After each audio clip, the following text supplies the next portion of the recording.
Amen, amen.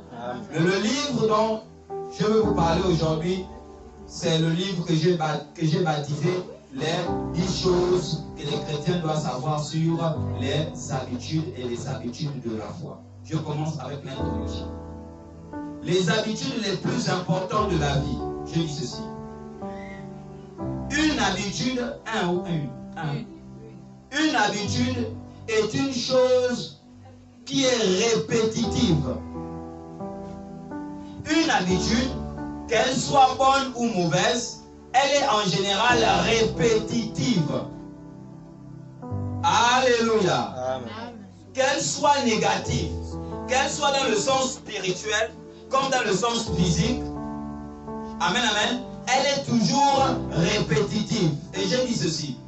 Et lorsqu'elle est répétitive, parfois vous pouvez répéter la chose sans vous rendre compte. C'est ce qu'on appelle la coutume.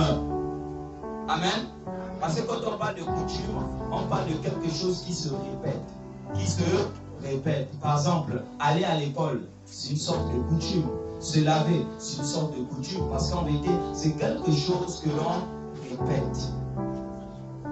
Amen, amen. L'une des raisons pour laquelle plusieurs chrétiens d'entre nous échouons, c'est parce que nous n'avons pas les habitudes de la foi.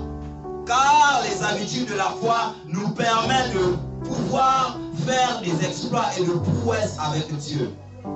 Amen, amen. Le livre, il est tellement long. Il est tellement long. Vous devez savoir quelque chose, c'est que 3 choses peuvent permettre à un chrétien ou un homme dans la vie de réussir. Premièrement, la foi à un Dieu. D'accord?